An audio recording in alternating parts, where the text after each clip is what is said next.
যে জান্নাতে যাওয়ার শখ আপনারা লালন করছেন, ওই জান্নাতে যাওয়ার জন্য দুটি শর্ত, যেটা আমার আজকের আলোচনার মূল প্রতিপাদ্য।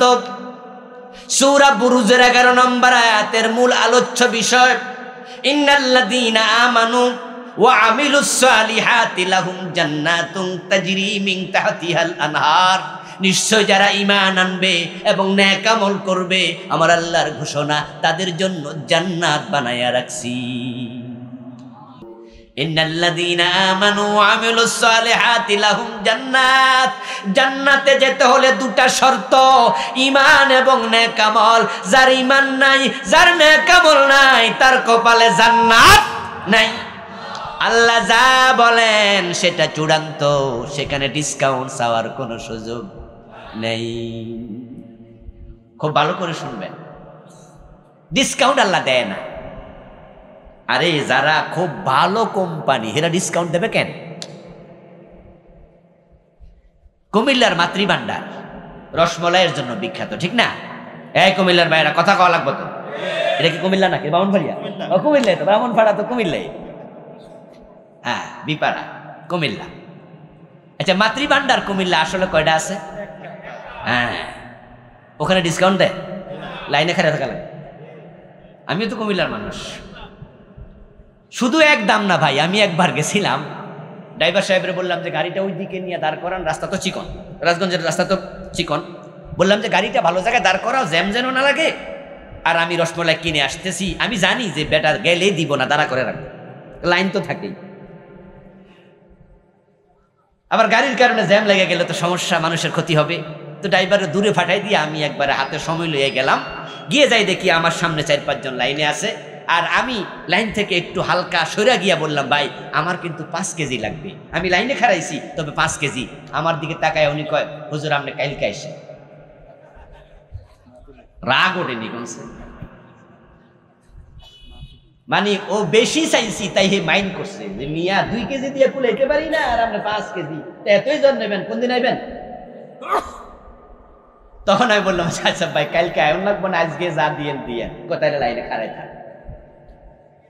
আর যদি আমি কইতাম দাম কত, বেড়া কইতো 250, আমি কইতাম 230, তাইলে কইতো পরশু দিন আইন, ঠিক না?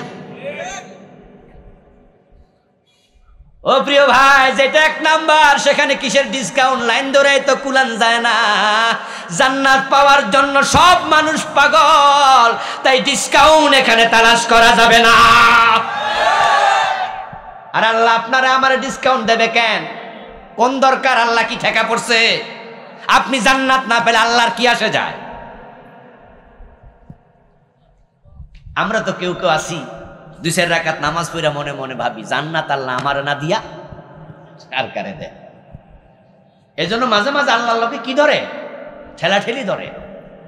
এক যুবক আমি দেখলাম, আমার মুসল্লি, আমি জুমা পড়াতাম সাভার এক জায়গায়, দীর্ঘ 14 বছর পড়িয়েছিলাম। আমার এক মুসল্লি দেখলাম, দাড়ি কামান, ইয়াং ছেলে, এত লম্বা দাড়ি ছিল। হঠাৎ দেখি পুরা ক্লিন শেভ। ইন্না লিল্লাহ। আমি তাকে ডাকলাম, ডেকে জিজ্ঞেস করলাম যে কিরে ভাই দাড়ি কামাইছ না? কইতে চায় না। পরে আমি খুব বিনয়ের সাথে, ঝগড়া ফাসাদে না, একবার হালকা করে আদর করে বলতেছি, ভাই আসলে কামাই লাগে। কই হুজুর নামাজও পড়ছি, দাঁড়িয়েও রাখছি, চাকরি টাকরির জন্য দোয়া করছি, যেহেতু হয় না আর কি আর। মানে হে বুঝাইছে যে দাড়ি রেখে আল্লাহরে বুঝাইছে যে আমি দাড়ি রাখছি, নামাজ পড়েও বুঝাইছে আমি নামাজও পড়ছি। তো এত কিছু করছে, চাকরি দিবা না? তো চাকরি যেহেতু দেও না, যাও নামাজ পড়তাম না, দাঁড়িয়ে নাউজুবিল্লাহ মিন যালিক। মানে আল্লাহরে ঠেকাই দিছে নামাজ পড়া, যে আল্লাহ কেন দিবা না চাকরি? মনে যেন আল্লাহের সেজদার প্রতি মহতাজ। তোমার মতো আমার মতো কোটি মানুষ যদি আল্লাহর সেজদা না করে, আল্লাহর কিচ্ছু আসে যায় না। ও প্রিয় ভাইয়ের জন্য আল্লাহর প্রতি বিনয় লাগবে। ইব্রাহিম আলাইহিস সালাম সন্তান ইসমাইলকে সাথে নিয়ে কাবা বানালেন। বানানোর জন্য বলেছে কে? কথা বলেন না ভাইরা? কাবা বানায়া ইব্রাহিম আলাইহিস সালাম হাত মুছা টুইসা ইসমাইলকে সাথে নিয়ে বাড়িতে চলে গেলেন তা নয়। বানানো শেষ করে তিনি কি বললেন? ওয়াইয ইয়ারফাউ ইব্রাহিমুল কওয়াইদা মিনাল বাইতি ওয়া ইসমাঈল রব্বানা তাকাব্বাল মিন্না ইন্নাকা আনতাস সামিউল আলিম। আল্লাহ বলে, ইব্রাহিম তো দিও সন্তান ইসমাইলকে সাথে নিয়া কাবা বিনির্মাণ শেষ করে বাড়ি চলে যায় নাই, কাজ শেষ করে বিনয়ের সাথে বলো, আমাদের রব দয়া করে আমাদের আমলটা আপনি কবুল করেন, কারণ আমার আমল যদি আপনি কবুল না করেন আমার ক্ষতি, আপনার তো কোনো ক্ষতি নাই। ওজুর ফরজ কয়টা?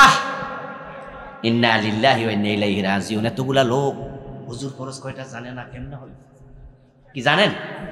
তো তাহলে জানলে বুঝাই দেন যে আপনি জানেন ওজুর ফরজ কয়টা।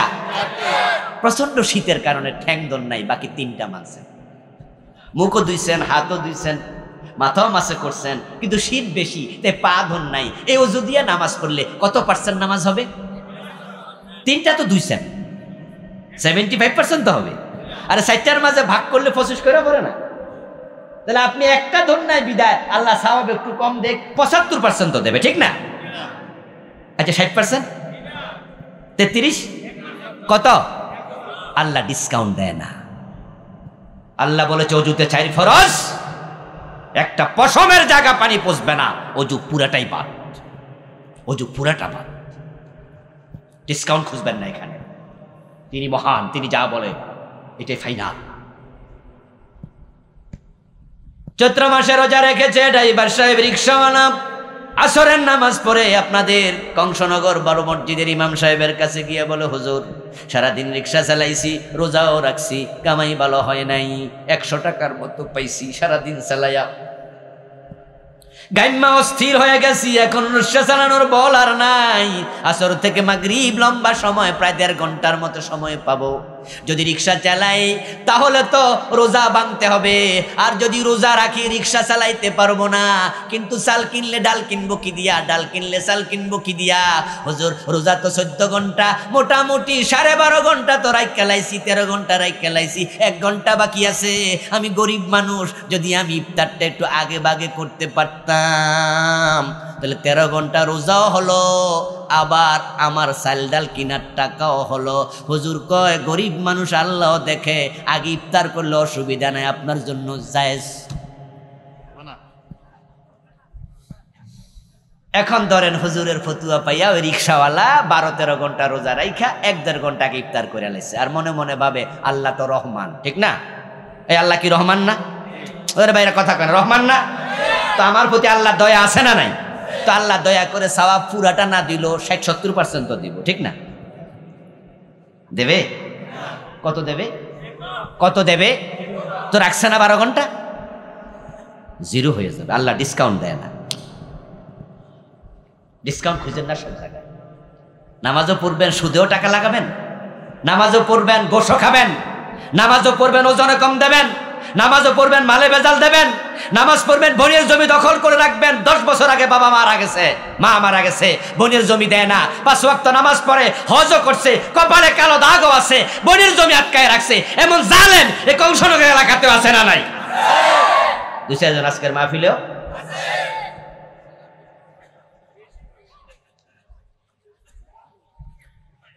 ঈমান এবং নেক আমল 2 শর্তে জান্নাত। আলহামদুলিল্লাহ, আমি আশা করি, আমি বিশ্বাস করি আমরা সবাই এখানে মুমিন। ঈমান আমরা সবাই এনেছি, জান্নাতে যেতে হলে ঈমান নিয়ে মরতে হবে। কিন্তু যারা শিরিক করে তাদের ঈমান চলে যায়, যারা কুফর করে তাদের ঈমানটা ভেঙে যায়, যারা নেফাকে ইতিকাদি অন্তরে লালন করে তাদের ঈমানটা চলে যায়। সকাল বেলায় মুমিন ছিল, বিকাল বেলায় কাফের হয়ে গেছে, এমন ঘটনাও আছে।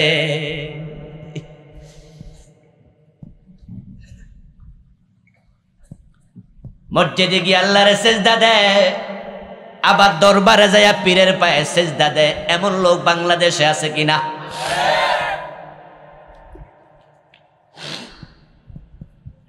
মসজিদে গিয়ে আল্লাহর কাছে যায়, আল্লাহ ছেলে দাও, মেয়ে দাও। 5-7 বছর চাইছে, পোলা মায়া হয় না। এবার সে নামাজি খাজা বাবার কাছে ছেলে মেয়ে চাইতে ভারতে চলে যায়, এমন লোকও আছে না নাই? ঈমান আছে না গেছে? এই জন্য ঈমানদার দাবি করলে হবে না, জান্নাতে যেতে হলে ঈমান লইয়া মরতেও হবে। শিরিক করো না, শিরিক করলে ঈমান থাকে না। এখন বাংলাদেশে শিরকের বন্যা চলতেছে। বর্ষাকালে যেমন খালে বিলে পুকুতে ডোবাতে, নদী নালাতে সাগরে সব জায়গায় পানি, এত পানি আইয়ে করতে আমিও বুঝি না। কারণ বর্ষাকালে আকাশও মেঘলা, সাগরও উতালা, নদী নালাও ভরা। গরমকালে তাকায় দেখবেন আকাশও মেঘ নাই, কুয়াতেও পানি নাই, সাগরও পানি নাই। এ পানি গেল কই আমি বুঝি না।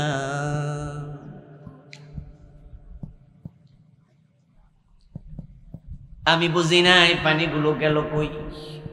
আমার আল্লাহর ক্ষমতা কত বেশি, এই পানিগুলা তিনি কোন জায়গায় লুকায়া রাখছে আল্লাহ ভালো জানে। শীতকালে দেখবেন বন্ধু 10 ফিট 20 ফিট 30 ফিট নিচে গেল পানি পাওয়া যায় না, এমন এলাকাও আছে 100 ফিট নিচে গিয়েছে আপনার কলের পাইপ, তারপরও চাপ দিয়া দেখবেন সকালবেলা অজুর পানি ওঠে না, ফস ফস আওয়াজ করে। আবার বঙ্গোপসাগরে যাবেন শীতকালে ঘুরতে, দেখবেন সাগরের পানি অনেক নিচে চলে গেছে, এলাকার কুয়াতেও পানি নাই, জমিনের নিচেও পানি নাই, আকাশেও মেঘ নাই। এত পানি গেল কই? আমার প্রিয় ভাইয়েরা, আপনি আল্লাহ পাক রব্বুল আলামিনের কাছে না চাইয়া আপনি চাইলেন পীরের কাছে, চাইলেন অমুক তমুকের কাছে, ঈমান তো আপনার চলে যাবে।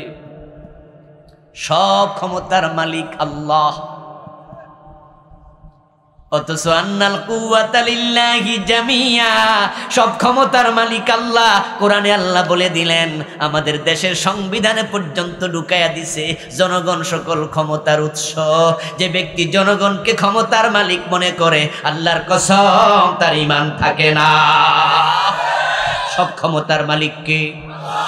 সার্বভৌমত্বের মালিক কে? জনগণ ক্ষমতার মালিক না।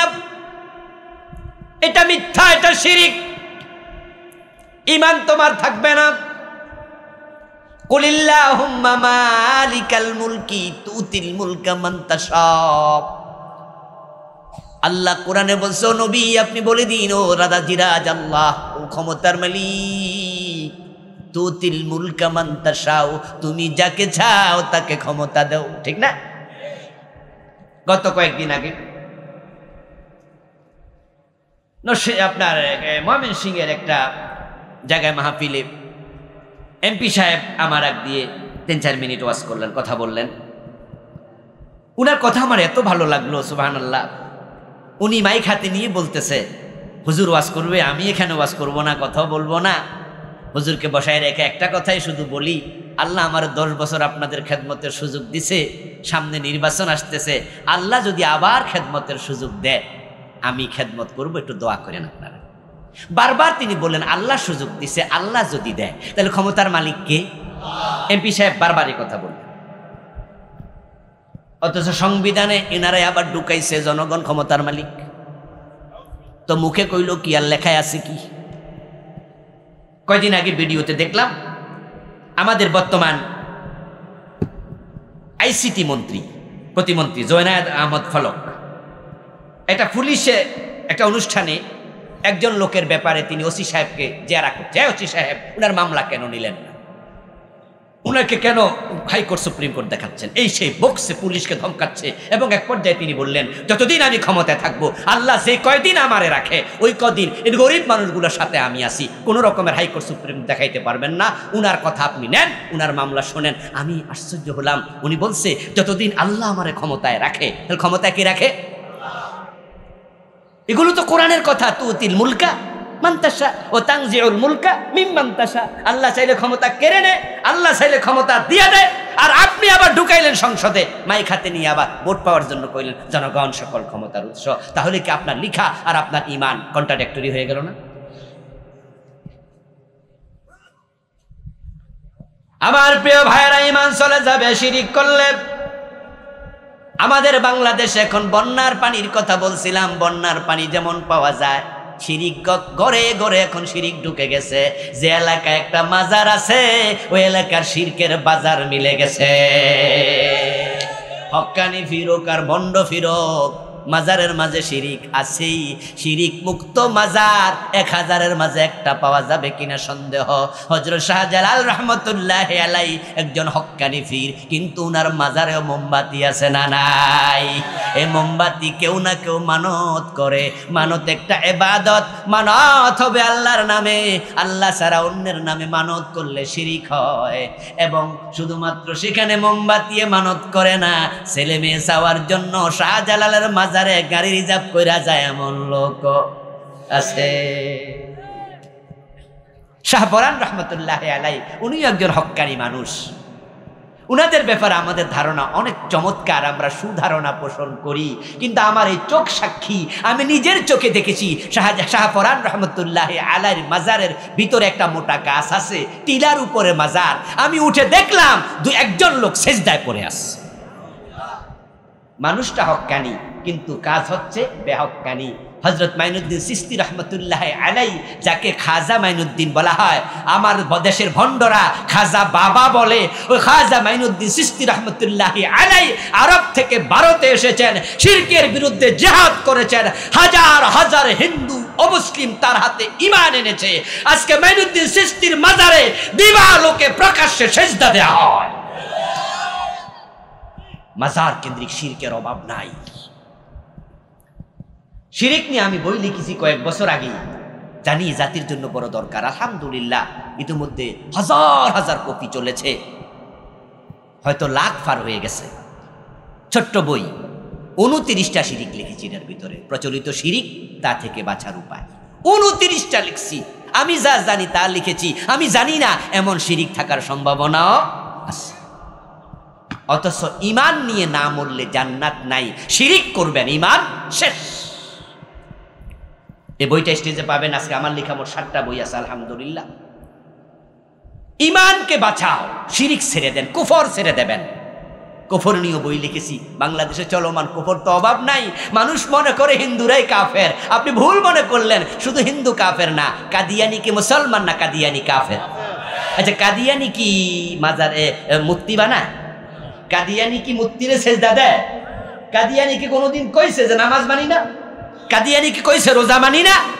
কাদিয়ানিদের মসজিদ আছে, তাদেরও কি আছে? 5 ওয়াক্ত নামাজ আছে, টুপি আছে, দাড়ি আছে, পাজামা পাঞ্জাবি সব আছে। তারপরও কাদিয়ানি কেন কাফের? কারণ তারা কোরআন মাজিদের 4টা অক্ষর মানে না। কয়টা? জোরে বলেন কয়টা? খা, আলিফ, তা, মিম। খাতামান নবিয়্যিন।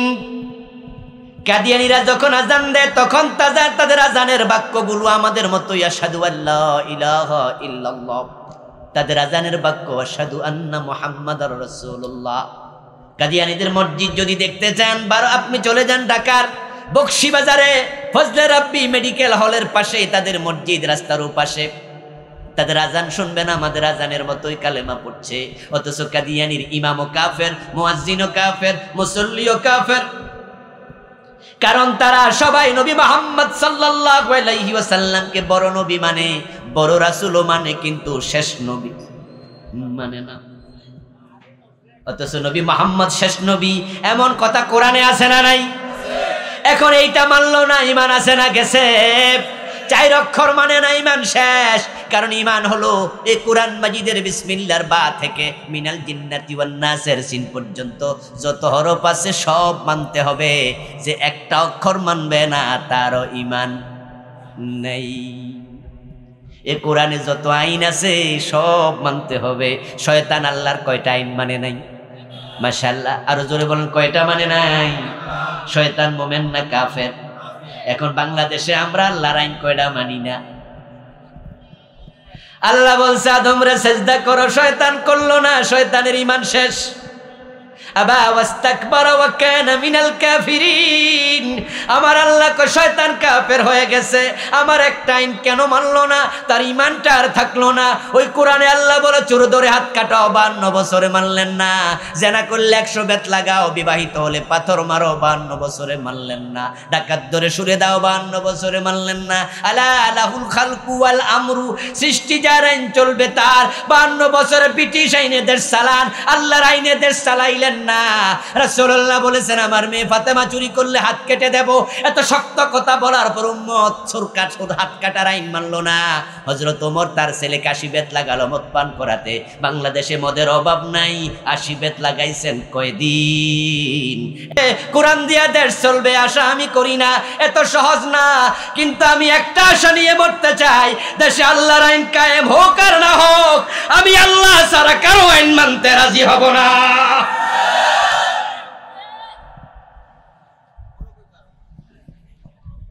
ও প্রিয় ভাই, ঈমান বাঁচাও, কুফর ছেড়ে দাও। কুফরগুলো কি কি আমি লিখেছি আরেকটি বইতে, ওই বইয়ের নামে দিছি ঈমান কুফর ও নিফাক। 2 নাম্বার শর্ত আমল, আমল, আমল। নেক আমল কারে কয়? নেক আমল হলো মা আতাকুমুর রাসূলু ফাখুযুহু ওয়া মা নাহাকুম আনহু ফান্তাহু। আল্লাহ রাসূল যা করতে বলেছেন করো, যা ছাড়তে বলেছেন ছাড়ো, এটার নাম নেক আমল। যদি রাসূলের সিস্টেমে ঘুমাও মুসলমান, ঘুমটাও ইবাদত হয়ে যায়। রাসূলের মতো খাওয়া নেক আমল, রাসূল সাল্লাল্লাহু আলাইহি সাল্লামের মতো ব্যবসা করা নেক আমল, রাসূলুল্লাহর মতো বিয়ে করা নেক আমল। রাসূল মদিনার রাষ্ট্রপ্রধান ছিলেন 10 বছর, কোরআন দিয়ে দেশ চালাইছে। এই কোরআন দিয়ে দেশ চালানো এটাও একটা নেক আমল, ঠিক কি না? এখন আপনি কিছু মানবেন নেক আমল, কিছু মানবেন না। সুবিধাবাদ জিন্দাবাদে মুমিন হওয়া যায় না। এখন নেকামল আমরা যা করছি এগুলা নিয়ে মরতে হবে। 2 কারণে নেকামল বাতিল হয়। কয় কারণে? আবার বলুন, কয় কারণে? ঈমান বাতিল হয় 3 কারণে, শিরিক, কুফর, নিফাক। আর আমল বাতিল হয় 2 কারণে। 1 নাম্বার বেদাত, 2 নাম্বার হারাম উপার্জন। যারা হারাম উপার্জন করে, হারাম খায়, তাদের নেকামল কবুল হবে না। প্রিয় নবী বলছেন 10 দিরহাম দিয়ে কাপড় কিনেছো, وفيه درهم حرام لم يقبل الله له صلاته ما دام عليه। 9 দিরহাম হালাল, 1 দিরহাম হারাম। ওই 1 দিরহাম হারাম ঢুকেছে কাপড়ে, এই কাপড় পরে 1000 রাকাত নামাজ পড়ো, আল্লাহর 1 রাকাতও কবুল করবে না। হজ করতে গেছেন, কাবার অঙ্গনে দাঁড়িয়ে 2 হাত তুলে ইয়া রব্বি ইয়া রব্বি ইয়া রব হাত তুলছেন। মিনায়, মুজদালিফায়, আরাফায় মনে মনে ভাবছেন এমন জায়গায় দাঁড়িয়েছি যেখানে হাজারো নবীর পায়ের ধুলা লেগে আছে। মুজদালিফায় গিয়েছেন যেখানে আদমের পায়ের ধুলা লেগে আছে। মিনায় গিয়েছেন ইব্রাহিম আলাইহিস সালাম, ইসমাইলের পায়ের ধুলা লেগে আছে। কাবার চারপাশে আল্লাহর নবী মুহাম্মদ সহ শত শত নবীর পায়ের ধুলা লেগে আছে। মুলতাজামে বুক লাগিয়ে দিলেন, অসংখ্য নবী সাহাবার বুক যেখানে লেগেছিল। ভাবছেন তো আল্লাহ ফিরাবে কেন? প্রিয় নবী সাল্লাল্লাহু আলাইহি সাল্লাম বলছেন মাতামুহু হারাম ওয়া মাশরাবুহু হারাম ওয়া মালবাসুহু হারাম ওয়া গুযিয়া বিল হারাম ফাআন্না ইউস্তাজাবু লিযালিকা। হারাম খেয়েছো, হারাম কাপড় পরিধান করেছো, হারাম টাকা দিয়ে আঙ্গুর আপেল কিনে খেয়েছো, রক্ত হয়েছে, মাংস হয়েছে। হারাম যে খাবে, কাবার ভিতরে ঢুকে দোয়া করবা, দোয়ার কবুল হবে।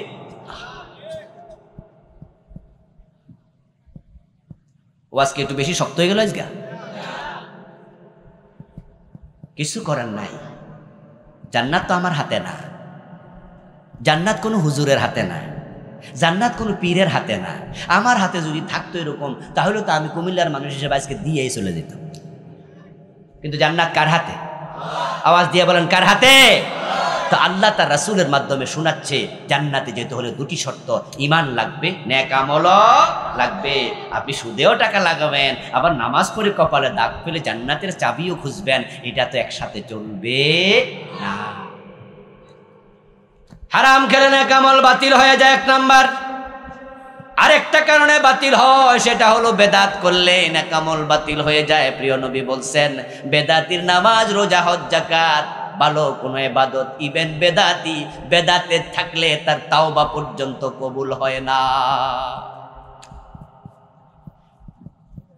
মান হাদাসা আও আওয়া মুহদাসা ফাআলাইহি লানাতুল্লাহি ওয়াল মালাইকাতি ওয়ান নাসি আজমাইন। আমার রাসূল বলেন যে ব্যক্তি বেদাত বানাবে, বেদাতিকে সহযোগিতা করবে, তার উপর আল্লাহর লানত, ফেরেশতাদের লানত, বিশ্ব মানবতার লানত। প্রিয় নবী বলছেন আমি কিয়ামতের দিন আমার সব উম্মতের জন্য সুপারিশ করব, ইল্লা সাহিবা বিদআহ, তবে যে বেদাতি তার জন্য সুপারিশের কোনো অনুমতি আল্লাহর পক্ষ থেকে নাই। হাসরের ময়দানে আমি তোমাদের সবার আগে হাউজে কাউসারের সামনে চলে যাব। আমার যে উম্মত সেখানে যাবে, এক গ্লাস পানি হাউজে কাউসার থেকে পান করাইয়া দেব। যে ব্যক্তি হাউস থেকে এক গ্লাস পানি পান করবে, লা ইয়াজমাউ আবাদা, রাসূলুল্লাহ বলেন কোনদিন আর পিপাসা লাগবে না। পানি হবে দুধের চেয়ে মিষ্টি, মধুর, দুধের চেয়ে সাদা, মধুর চেয়ে মিষ্টি, মেশকের চেয়ে সুগন্ধিওয়ালা। সাওয়ায়াহু সাওয়াউন মাসিরাতু শাহর, 4 কোণ বিশিষ্ট আমার হাউজে কাউসার হবে। এক একটা আইল, এক একটা পার হবে। 1 মাস ঘোড়া দৌড়ালে যতটুকু যেতে পারবে তত লম্বা।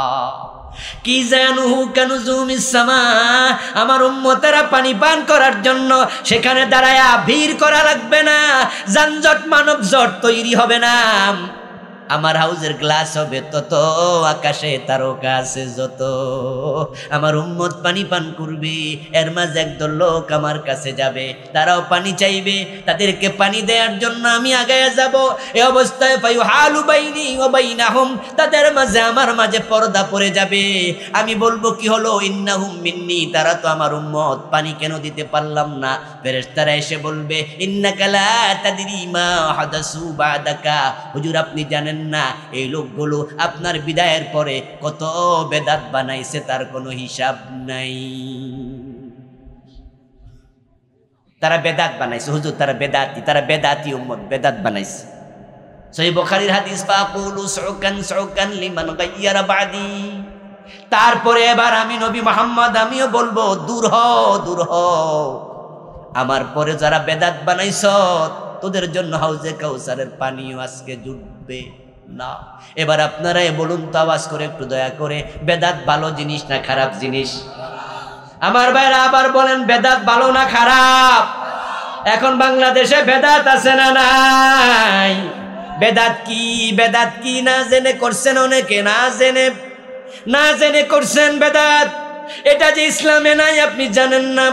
আল বেদআত, বেদাত হচ্ছে এমন কিছু ইবাদত, হিয়াল ইবাদাতুল মুহদাসা মা লাম তাকুন ফি জামানিন নবী সাল্লাল্লাহু আলাইহি ওয়াসাল্লাম ওয়া আসহাবিহি, প্রিয় নবীর জামানায়, সাহাবাদের জামানায় যেটা ইবাদত হিসাবে চালু ছিল না, এটা পরে নতুন করে বানানোর নামই হলো বেদাত।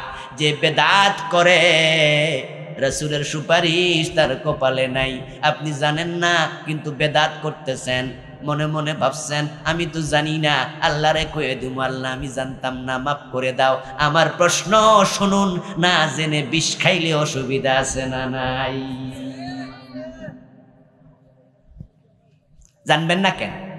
এলেম শিক্ষা করা কি নফল না ফরজ? এলেম শিক্ষা করা কি নফল না ফরজ? তলাবুল ইলমি ফারিদা আলা কুল্লি মুসলিম, সব মুসলমানের জন্য ফরজ। এখন বেদাত তো চলছে, বেদাত কিন্তু খুব মজা। শয়তানেতে মিষ্টি মিশাইয়া দেয়, চিনি মিশাইয়া দেয়, বালা কামে না খারাপ কামে মিশায়। কারণ শয়তান জানে হেরে যদি আমি বেদাতি বানাইতে পারি, বেডা মজা মজা কইরা কইরা করতে করতে মরিয়া যাইব, তাওবার সুযোগ আর পাবে না। প্রিয় নবী ঈদ করেছেন 2টা, ঈদুল ফিতর, ঈদুল আযহা। আল্লাহর হাবিব এই 2 ঈদের মাঝে ঈদের নামাজ পড়ছে 2 রাকাত। এই 2 ঈদের মাঝে ঈদের খুতবা দিছে 2টা। এই ঈদের নামাজে ঘর থেকে বের হওয়ার সময় ঈদুল ফিতরের দিন খেজুর খাইতো 3টা, 5টা বেজর। ঈদুল আজহার দিন না খাইয়া জামাতে যাইতো, ছাগল জবাই কইরা, বকরি জবাই কইরা তারপর রাসূল খাইতো। ঈদ উদযাপনের সিস্টেম রাসূল দেখাইয়া দিছে। এই হলো 2টা ঈদ। বাংলাদেশে এখন নতুন একটা ঢুকছে, এটার নাম ঈদে মিলাদুন নবী। নামাজও নাই, খুতবাও নাই, কিন্তু আবার মিছিল আছে সকল ঈদের সেরা ঈদ। তো আল্লাহর রাসূলেরটা সেরা না, তোমাদেরটা সেরা। আল্লাহর হাবিবের জন্মদিবসে কোনো সাহাবী ঈদ করে নাই। রাসূলুল্লাহর প্রতি সাহাবায়ে কেরামের ভালোবাসা আমাদের চেয়ে কম না বেশি ছিল? শ্রদ্ধা কম না বেশি ছিল? উনারা তো ঈদ বানাইল না। আমার ভাইয়ারা, আমি বেদাত নিয়ে বই লিখেছি, এটার মাঝে চলমান 38টা লিখছি, তার মাঝে ঈদে মিলাদুন নবীও লিখছি। এই বইয়ের মাঝে আমি একবার চমৎকার করে লিখে দিছি, আপনারা যারা ঈদে মিলাদুন নবী পালন করছেন সওয়াবের নিয়তে এই বইটা পড়বেন। আর অন্য অন্য বেদাত 38টা লিখছি তো, আমি লিখেছি এই বইয়ের মাঝে ঈদে মিলাদুন নবী পালন করা দূরের কথা, ঈদে মিলাদুন নবী বাক্যটাই কোরআন হাদিসের মাঝে নাই। এটা চালুই হয়েছে বিশ্বনবীর ইন্তেকালে 400 বছর পরে, 400 বছর পরে। ও প্রিয় ভাইরা, আজানের আগে দুরূদ শরীফ পড়ে এমন এলাকা আছে কিনা?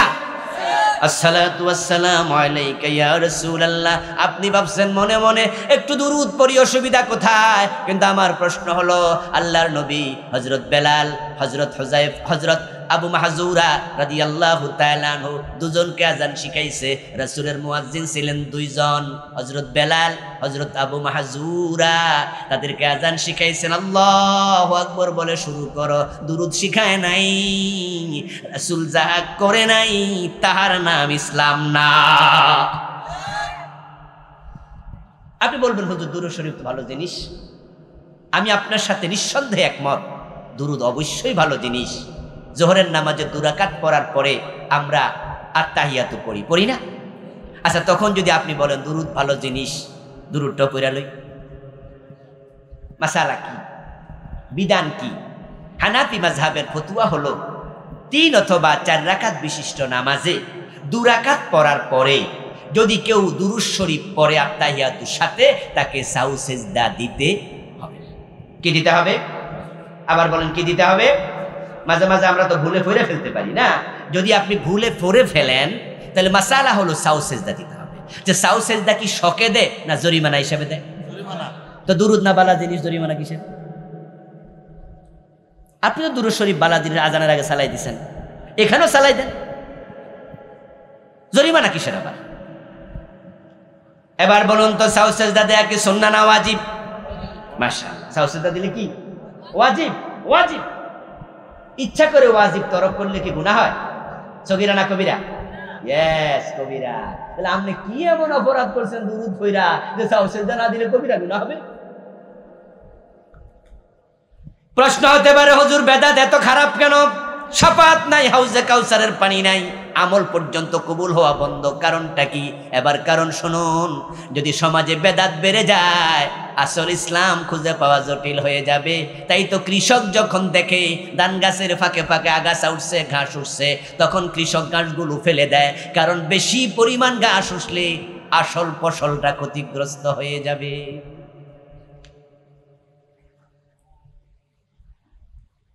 আমার প্রিয় ভাই, বেদাত অসুবিধা নাই। আচ্ছা, অসুবিধা কি? হাদিসে নাই তো কি হইছে? রাসূল তো মানার করে নাই। আচ্ছা, এরকম যুক্তি দেয়। আমি বললাম যে ওকে ওকে ওকে ঠিক আছে, কিছু বেদাত চলুক। উনি বানাইলো 10টা বেদাত, উনি বানাইলো 5টা, উনি বানাইলো 7টা, আমি বানাইলাম 20টা, উনি বানাইলো 30টা। এরকম যদি 15-20 বছর চলে, তাহলে আজ থেকে 30 বছর পরে আমাদের নাতিপুতি ইসলাম আসলে কোনটার খুঁজেই হবে না। এই জন্য বেদাতিকে আল্লাহ এত পছন্দ করে, হাসরের ময়দানে বেদাতির জন্য রাসূলের সুপারিশ পর্যন্ত অনুমতি আল্লাহ দেবেন না। কোনটা বেদাত? হুজুর আমি যেটা করি না সেটা বেদাত। বলেন কি এসব? আপনি যেটা করেন কয়টা বেদাতে হাসানা, নিজেরটা কি? অন্যরা আমি যেটা করি না এটা খারাপ, এটা বেদাত, এটা সাইয়া, এটা বাদ। জিকির করেন ভালো কথা, জিকির ঢোল বাজান কেন? এই ঢোল বাজান কেন? বলে হুজুর ঢোল বাজালে আলাদা একটা কি আসে, জোশ আসে। ও তাই বুঝি? হুজুর আসে মানে আপনারা তো আর বাজান না, আপনারা জানেনও না কি যে একটা জোশ আসে। এবং আপনারা দেখবেন যে জিকির যখন ঢোল বাজায়া করে, মহিলারা কাপড় চোপড় পর্যন্ত ফালাই দেয়। ইয়েস, আমি দেখেছি নিজের চোখে। আমার বাড়ি তো 14 গ্রাম। আমার বাড়ি যেখানে 4 দিকে 4টা মাজার আছে, বা নাউজুবিল্লাহ, আল্লাহু আকবারের কিছু নাই। আমার বাড়ির পশ্চিম কোণায় আছে জুপুয়া মাজার, আমার বাড়ির দক্ষিণ পাশে পশ্চিম কোণায়, দক্ষিণ উত্তর পশ্চিম কোণায় জুপুয়া মাজার, এই পূর্ব এদিক, এটা কি পশ্চিম দিক? ও তাহলে ফেস লাগবে, এখানে আমার দিক ঠিক নাই। আমার বাড়ির পশ্চিম দক্ষিণ দিকে আছে ফকিরহাট মাজার, আমার বাড়ির পূর্ব উত্তর কোণায় আছে ল্যাংটা পীরের মাজার, আর পূর্ব দক্ষিণ কোণায় আছে শুভপুর মাজার, 4 মাজার চারিদিকে ছোটকাল থেকে বড় হয়েছি, উরুস দেখতে দেখতে বড় হয়েছি। আমি নিজের চোখে দেখেছি মহিলা জিকির করতে করতে একবারে বেলাও সারার নিজে পেটিকোট সারা কিছু গায়ে না। আমার প্রিয় ভাই, সে কিন্তু সোনার বাংলা গান গায়া কাপড় চোপড় খোলা ফেলায় দেয় নাই। সে কিন্তু লা ইলাহা ইল্লাল্লাহ, লা ইলাহা ইল্লাল্লাহ, আল্লাহ আল্লাহ ডোলের তালে এমন ভাবে জিকির করতেছে, গায়ে কাপড় চোপড় পর্যন্ত নাই। এখন আপনি জিজ্ঞাসা করুন এটা তো হারাম না জায়েজ কাজ? একবারে পর্দা ছাড়া উত্তর দেবে মাজুব হয়ে গেছে আল্লাহর জিকির করতে করতে, এমন পাগল হয়েছে রে, গায়ে যে কাপড় নাই সেটাও জানে না। বুঝা নেও আল্লাহরে কেমনে চিনছে।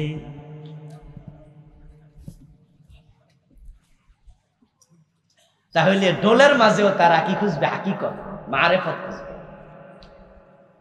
এখন আপনারা যারা ঢোল বাজান না, আপনারা হে যেমনে বুঝাক, আপনি কবেন ফাইজলামিরা জায়গা পাও না। না হে মিয়া, ঢোল রাসূল বাজাইছে, সাহাবারা বাজাইছে, রাসূল সাহাবা ঢোল বাজায় নাই, তোমরা ঢোল বাজাইবা কেন? তখন তারা বলবে তা বুঝলাম রাসূল বাজায় নাই, সাহাবারা বাজায় নাই, কিন্তু মাইনুদ্দিন চিশতি তো বাজাইছে। আস্তাগফিরুল্লাহল আযীম। কয় যে জিকির করতেছে, ঢোল নাকি নিজে নিজে বাজছে। প্রিয় ভাইরা, দেখেন আপনার কাছে এটা বেদাত, কারণ রাসূল করে নাই, সাহাবী করে নাই, আপনারা কেউ এখানে ঢোলের পক্ষে নাই। আমি আশা করি সবাই আমরা ঢোল বিরোধী। এবার বলুন তো, আমার রাসূল ইল্লাল্লাহ জিকির কয়দিন করছে? এবার কিন্তু অনেকের কলজাত লাগতেছে, হুজুর এবার তা আমারে ধরলেন। রাসূল ঢোল বাজায় নাই, সাহাবারা বাজায় নাই, তাই আপনি ঢোল বাজাবেন, এটা বেদাত হয়ে যাবে। এবার আপনি খুঁজুন তো জিকির নামক যে শব্দগুলো রাসূলুল্লাহ শিখাইছে, এর মাঝে ইল্লাল্লাহ আলাদা করে আল্লাহর হাবিব সাল্লাল্লাহু আলাইহি ওয়াসাল্লাম জীবনে কি একদিন করেছে? কোন সাহাবী একদিন করেছে? এই দলিলটা আপনি আপনার হুজুরের কাছে চান। এই বইটা আমি এটাও লিখেছি। লিখিত জিনিস তো শক্ত জিনিস, মুখে বলে যাব, কালকা খুঁজে পাবেন না। মোবাইল করলে কাইটা দিমু, কইছি তো কইছি, খুঁজে পাবেন কই? কিন্তু লিখিত জিনিস আপনি দেখাবেন, এই হুজুর ইল্লাল্লাহ জিকির যে আমাদের করাচ্ছেন, রাসূল এবং সাহাবারা করেছে কিনা? আল্লাহর হাবিব বলছে আফদালুজ যিকরি লা ইলাহা ইল্লাল্লাহ। আপনি মাঝখানে ভাঙলেন কেন? যুক্তি দেবেন ইসকির হাদিসের হাদিস দিয়া?